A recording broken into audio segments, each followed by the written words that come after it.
Today, I'm talking to Lisette Schuitemaker, an author, an impact investor, and a board director based in Amsterdam. That's Lisette's professional description, but I've known her since we were both 8 years old when our mothers, who were best friends at university, decided to bring their husbands and children together for a family holiday one summer. Lisette and I, the two eldest daughters, formed an instant bond, despite me knowing no Dutch and Lisette's English not being as perfect as it later became. But we have kept in touch all our lives, on and off. In 2024, when we both had our 70th birthdays, we started a year-long podcast called The Year of Being 70. Through these weekly conversations, we reviewed our long lives from childhood through decades, and I discovered that Lisette had taken herself through a number of reinventions that often involved going against the grain of convention and what was expected of her. This is why I wanted to devote an episode of the Phoenix Conversations to Lisette and her powerful new chapters. Hello, Lisette. It's lovely to be back with you in a conversation. We've done a year of our own podcast and finished that, but I wanted to talk to you about your reinventions because we met, as we know, when we were 8 years old. Our mothers were friends and we met in the UK. And we spent most of our time trying to communicate in our different languages. But what I didn't know about you then was that, in a sense, you'd already started reinvention in your life.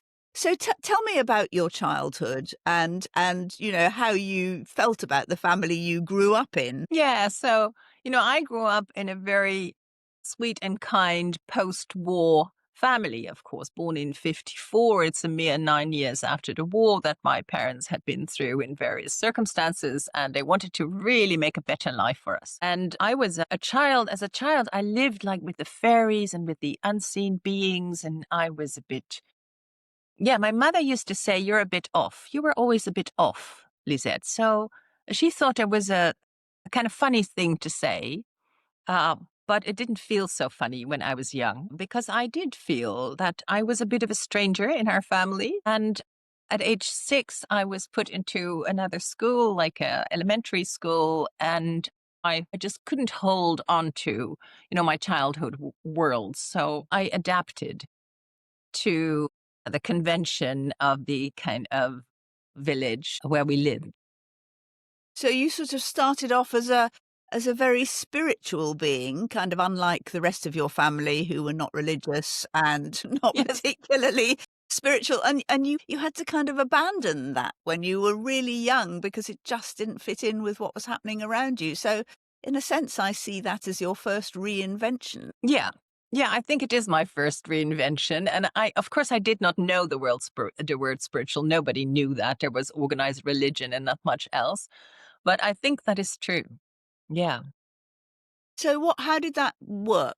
Did you then feel that you made your new persona, your childhood persona? Was that kind of comfortable for you? How did it go?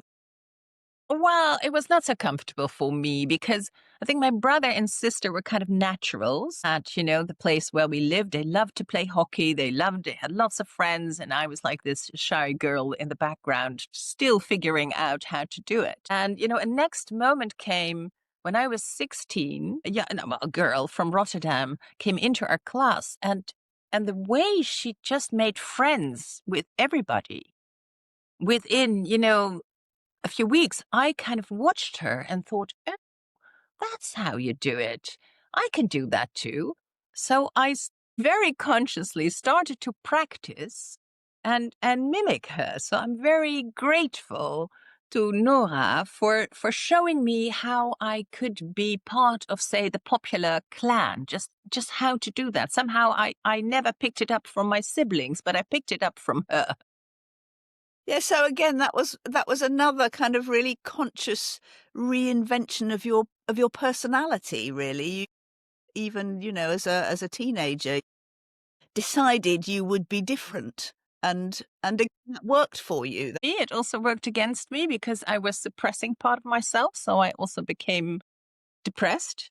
I had depression when I was 15, and my parents did not know the word. They could not understand why that would happen because, all was going well. So, but, reconstructing this later, there are various streams that led to that. But one of them was certainly, this kind of decision, unconscious decision at age 6 to suppress part of who I truly was that I only came back to much later. It's so interesting. So reinvention kind of helps you in the real world. You can choose to be a different sort of person, but ultimately it doesn't serve you and you have to retrieve your original, your way of being almost. Yeah. And also, of course, I mean, I was like conventional, but at the same time, I wasn't because I became a vegetarian when I was 17. And at the time, nobody was vegetarian. All restaurants served you an omelette because that was all they could think of. And I became part of a kind of a student fraternity. I became part of one of the boards there. So I was really kind of the popular girl. I had made it. But also, I was vegetarian, so that was already different. And then, just to give you a cue, I got engaged to be married because all my friends were, hitching up and getting married. And So then what age were you at that stage? I think I was 24, and now I think that is so young. I know you were even younger, but when you married, but I think, oh, it's so young. And well, we decided to live together, and I thought my mother will never be able to stomach that. She had these fantasies of me in a big white dress and being given by my father to this potentially successful, a young man. And so we started to move in together, and then we got engaged. But I had a dream. I had a dream twice that I was led in this big gown, was led to the altar by my father. And when the question was popped, will thy take this? I said no. And in my dream, I heard the people in the church all go like, and I had the dream twice. And I thought, I must finish this engagement. I must break up with this wonderful, lovely man, bass player in a band, promising diplomat, but potentially not my life. So there again, as my friends were getting married, I broke off my engagement. And what did that I mean, that sort of reinvention away from the conventional as it was then, what kind of effect did that have on, what happened next? Well, in a way, I felt like off, like my mother said, like I couldn't do what all the others could do and what was certainly also expected of me. But there was also a sense of liberation, of course. And yeah, I had another boyfriend after him, and then that we broke up, and then I moved to Amsterdam. Whereas most of the people I knew were moving to The Hague or to Rotterdam, and I moved to Amsterdam, and I also made another conscious decision. I thought, I have wonderful friends from my student days in Leiden, but if I continue to see them a lot, I will never make new friends. And I haven't moved to Amsterdam, to always stay in that same circle. So there was also some loneliness there, and yeah, there was certainly some loneliness in my first years in Amsterdam until I kind of found a few people and knew some people through work. And, then kind of it all took off. But a different path But brings you also, actually chose to move to a different city as another kind of reinvention. It wasn't well, my just a job was geographical there. move, it was a kind of personal, conscious move to move into a different kind of life. Yeah, it was really a move to move into a different kind of life, but also my job was there. And I remember so well, I moved very quickly because I knew someone who accommodated anti-squatters, and it was kind of a rough time that time in Amsterdam. And he had a beautiful apartment that had just been finished across the street from where I worked. And I had to bring a mattress, a table, and a chair. And then I lived there. And I remember the next day crossing the street to go to work, and I thought, I'm now an Amsterdam person. I'm an Amsterdam person. And I was conceived in Amsterdam. So I felt I'd gone back to where I really ought to be. You felt that was a kind of coming home, a kind of reinvention back to where you were meant to be. That's so interesting. And what were you doing at that point? You were working in banking, I think. Yeah, but I was not a banker. I worked in the PR department and I worked on the in-house magazines, which my Leiden friends were like, "What are you doing?" And I found it so interesting. And I told the bankers, this is not a waste of money, which they thought it was, and that this is the professional magazine of your employees. So let's tell them where this bank is headed so they can develop in the same direction. Because, I was only told where this bank is headed when I came for the job interview, and now I don't hear anything. So let's speak. And yeah, so Did they yeah, they believe gave you? me all Did they kinds of jobs and so from and then I thought if you're with a bank, you need to be a banker. So what am I actually? Maybe a communicator. And then I worked in a for two guys who had a small communication firm, and then I had my own practice for a year, and then I thought I can drum up more work than I can do. So and actually this was a beautiful moment because in a weekend, I thought I can generate more work than I can do. Maybe I ought to start like a little company. And on Monday, really on Monday, one of my biggest, it's not an employer, the one who would, give me assignments, called and said, Lisette, I'm changing my life. I'm leaving my husband. I'm selling my company and I'm selling it to you. And I was like, I just thought I needed to start a company.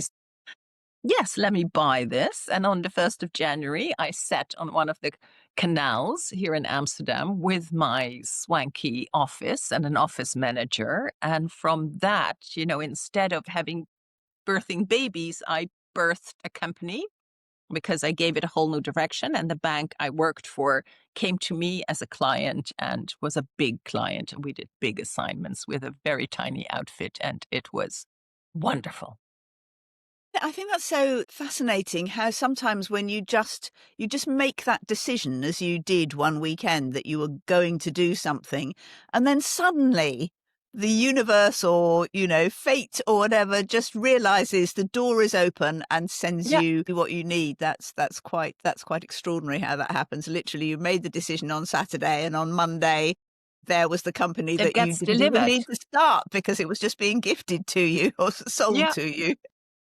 yeah. So then you were kind of reinvented again as an entrepreneur, essentially. And how did that feel to you? Were you still depressed? I mean, you said it was wonderful. You loved Yes. that life. Was there a kind of payoff, a kind of good side, bad side kind of thing going on? Well, I was still having depressions, really long 5, 6, 7 months depressions in winter. But my kind of depression was I could work really well. It was kind of, I saw everything in black and white, black and white. So I could take decisions really easily. And I saw work as a distraction. It was really a distraction from, sometimes on over the weekend, I could not get out of bed for a whole day, or I came at a party only at 11 because that was the first I could make it. And others thought, oh, Lisette is having this Amsterdam life. Of course, she had other things to do. So I never spoke about my times in the dumpster, so to say, deep down in the Did black you know hole, that? Had you because kind of categorized it as depression at that stage? Did you understand that that was what was yeah, happening yeah. to you? When I first moved to Amsterdam, when I first became a freelance, I also went into therapy. And so I've had lots of, therapy. I needed to learn the language of emotion because I did not speak that language. I could not locate where in my body I felt things or what emotions they were. And I did lots of workshops of reincarnational spirituality and all that. And I read these spiritual books, but at the time that was still my secret life. And so the facade was very much the successful entrepreneur, which I also was, and which I also really totally enjoyed. I enjoyed employing people like straight from university and seeing them blossom and grow and giving them responsibility. I loved the projects that we did, and I'm an immersive person, I have found. When I do something, I dive in fully, but I also usually come out at some point the other end. And this happened too with my company. So what was the other end of your company then? What changed that you wanted to come out of Yeah, the it? other end of my company is I sat at my desk one evening. I was alone in the office still working, and I was writing a text for Bancorp, which is like the best department store we have here. And then the thought entered my mind. A thought just dropped in. Why am I needing to tell people that their Christmas decorations need to be purple, whereas last year we said they need to be gold and red? What is this consumerism? And what is actually AkzoNobel, big chemical company that was our client, what do they actually do with their toxic waste? And the bank that we worked for a lot, what are their criteria really? So I felt physically that kind of my consciousness opened and I started to ask questions of the CEOs, in the mid 90s that they were not ready for. They did not want to hear this. So And my that company was wasn't more like his master's voice. We were very good at translating policies from up to the work floor, and kind of the aim was, as I reconstructed, like to take away resistance to things that were going to happen anyway. And so I was a bit his master's voice, also still I think wanting to prove to my father that I could function in his world. But then my consciousness opened and I started to ask these questions. And I also met someone, a few people who were part of a group called the Club van Schier, who had very different ideas about how we should organize and how we should run the world. And that much more self organization, less regulation, much more what we now would call sustainability, social justice. And so I was very intrigued by that. But I had to sell my company. you just couldn't go on doing what you were doing. You couldn't morally justify the work that your company was doing. Wow. Yeah, I Wow. didn't So believe in it anymore. I had a different view that was not welcome. But fortunately, I had two employees who wanted to start a company together. And so my partner at the time, we said, well, you have talent, but no clients. And we have clients, but if you leave, who's going to do all that? So why don't you buy the company? And they did. wow. So just And then I was, yeah, once again, your intuition said, I'm going to do this, and the world immediately provided a way to do it. yeah, Extraordinary. yeah. So what happened? You sold your company because you had essentially loved it. You'd loved kind of the high life, the great office that you had, and living in My red Amsterdam in Alfa that quite Romeo. I was really the yuppie, as we then said. yes, it was the I yuppie bought a time, house wasn't on a it? canal and I was, yeah, yeah, Yeah. very different life from my friends who some continued to work, but many were, one baby after another. But I loved my life and then I couldn't do it anymore. Yes. So So again, I how had did to you find, new friends, new work. I was 39. I had met the love of my life a year previously, but he was still in a relationship, so he had to end that first and then kind of pursued me. So we got together when I was 39. I sold my company. I became part of this group and I played the game of transformation for the first time. And in that game of transformation, which originates from the Findhorn community up in Scotland, there is a square that is a depression square. And I hit that square. Part of the instructions of what to do when you're on that particular square is you have to kind of turn over the awareness cards that are part of that game. Too much to explain. But the facilitator said you have to turn over your awareness cards because when you are in depression, you have no access to your usual level of consciousness. interesting? Wow. In all my years of seeking a way not to fall into that dark hole or not to enter the dark room in my house, no one had ever said that to me.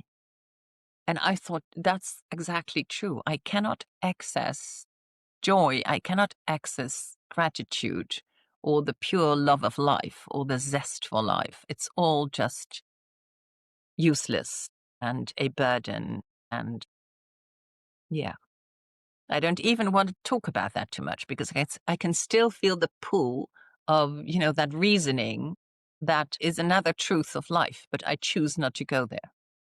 Now I Wow. can choose not to go there. Right, right. So at that time, you didn't want to talk about it too much, but now you're okay to talk Well, about it. so playing Game of Transformation was the first time I spoke of this because the facilitator at some point said, I think you know this place. And I said, yes, I've been depressed since age 15. And my friends who knew me as a I don't know, what can I say, happening person, said, Lisette, we all have our off days. And I said, no, it's really different. So that was really my coming out as a person who suffered from depression a lot, two out of 3 winters for 5 to 7 months. It's a lot of time. It is, yes, yes. And the therapy that you'd been through up to that point had not revealed that to you. Well, it had revealed certain aspects of it, but not this more spiritual side, a spiritual approach. And also with Jos was actually the first man who could see through. When I was in depression, I was also harsh, I was hard, I was, black, I was unkind, I was miserable, and I lashed out. And so I also lashed out at him. And he kind of did like the Aikido move. He let it pass by and just saw the pain I was in and held me in that pain. And also, I learned later, also in the at Barbara Brand School, how to work with my anger because I was very enraged at God. I was very, I had a deep rage of, how much pain there is in this world, how insufferable that is, and that we cause each other pain even if we don't want to do so, then still we cause each other pain. And I just couldn't bear it. So that was my anger. That was not so personal, but that was very much a, yeah, Weltschmerz. And so I had to learn to access that anger and not throw it at, unsuspecting others, but to let it move through me. And then anger is also life force. And so now I feel the life force. Yeah, that took a long time. That was kind of the final piece of the many threads that I think led to me being depressed. And also, it's like, you know, I I'd f- I could shorten, I kind of do like these two fingers, like two paths. When you're deep in depression, it's really very difficult to find your way back up. But when you catch yourself earlier, and Jos became very, very good at that. He could tell by my eyes. He said, "Oh, you're on your way to depression," and then we could catch it much earlier, and then it wasn't hard, to come back and kind of take the other route. Wow, that's amazing. Yeah. What a wonderful thing to find in a relationship. Yes.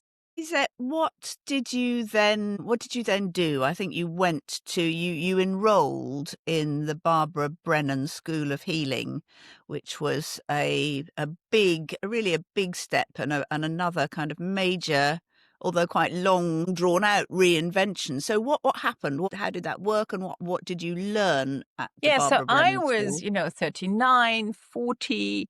I had this relationship. We had Uh, and also, my parents started to give me to pass on some of the money. So in a way, I thought, well, I don't even, need to work. So who am I if I don't work? What do I do? Where can I serve? And so these were all big questions then. And I went to Findhorn to find where this game hailed from. And when I came there, Lucy, I was like, wow, wow, this is the world of me as a 6-year-old before I kind of succumbed to convention, tried to be conventional. This is really the outer manifestation of my inner world. And how can I be more connected to this place? And I wanted to move there, but Jos, it doesn't mean anything to him. he would like to live like in New York or Berlin or Shanghai at the time. So we said, okay, we'll stay in Amsterdam and you go there and I go to Findhorn. And I started to help them and do some fundraising and some PR. And I thought everybody who comes there and loves it will do that. But it turns out hardly anybody does. So I found myself in 2001 asked to be on the board of trustees, which is one of the big honors of my life, to be a trustee, have been a trustee in the Findhorn Foundation, which is the educational, which was, and maybe is, they're reinventing it now as we speak. But also, yeah, at some point, I remember I had a dinner party at my house and with people I barely knew actually. And one of them said, it looks like you're not finished yet. I got like, finished? She said she had attended the Barbara Brennan School of Healing in the US and said, that would be something for you. And I read the brochure and could hardly understand what it meant, but I did feel drawn. And of course, my big argument was it's a 4-year training and I will be 50 when I graduate. And then a friend said, if you don't do it, you will also be 50. I was like, thank you. So I enrolled and for 4 years went back and forth to Miami, big footprint. Wasn't so aware of that at the time. And obtained a bachelor's of science in healing science and had a private practice for a number of years. So then you started writing after that. You hadn't yet, I think, written your first book, had you? I saw like 3 or 4 clients a day because I took an hour and a half with them. So I sat there patiently and I was already on kind of quite a few boards, Center for Human Emergence, which was a hands-on board, Findhorn, which was more, you know, there was a management there. And I did all that board work in the evening, but I also saw the phenomenal way I could help people through the healing, which was partly energetic work and partly was based on the work of Wilhelm Reich, which has become known as the character defense structures. And when I learned these theory, these 5 character defense structures, I thought, why do I learn this at 50 and not at 15? I wanted to know this when I was young, when I was talking with my girlfriends about our inner life, and we had no clue. None of us had a clue. This is so useful.